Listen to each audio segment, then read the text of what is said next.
Ama namin, sumasalangit ka, sambahin ang ngalan mo.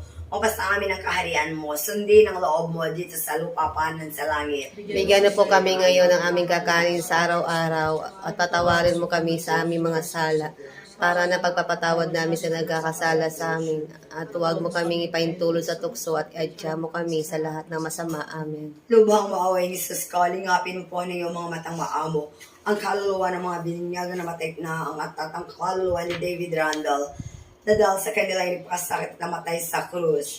Siya nawa. Jesus ko, lang sa mas naganang dugo ng pinawis manalangin ka sa halamanan. Kaawaan mo at patawarin ang kaluluwa ni David Randall. Jesus ko, lang sa tatampal, tinanggap na yung kagalang-galang na mukha. Kaawaan mo at patawarin ang kaluluwa ni David Randall. Jesus ko, lang sa masakit na hampas na yung tiniis. Kaawaan mo at patawarin ang kaluluwa ni David Randall. Jesus ko, lang sa kurante ni Kristimo sa kasanto-santusan ng ulo. Kaawaan mo at patawarin ang kaluluwa ni David Randall. Alabado siya sa Santísimo Sacramento de la Altar de la Limpia Inmaculada Concepción de la Virgen María, Madre de Dios, Señora, nuestra concebida, sin mancha de pecado original, en el primer instante nacho, natural por siempre amas. Amen, Jesus. Salamat po sa iyo, Diyos ko. Kami po'y sinapit na mahal na hapon.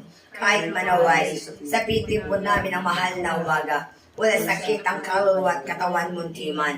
Hulugan ang bait isip. Kabandalan, kami po'y matutong magsaldi sa inyong mag-ina. At sa magulang ko po naman, Siya nawa. Shenawa. Ave Maria Purísima. Sin pecado concebida. Ave Maria Purísima. Sin pecado Ave concebida. Maria Purísima. Sin pecado Sa concebida. ngalan ng Ama at ng Anak at ng Diyos, Espiritu Santo. Amen. Amen.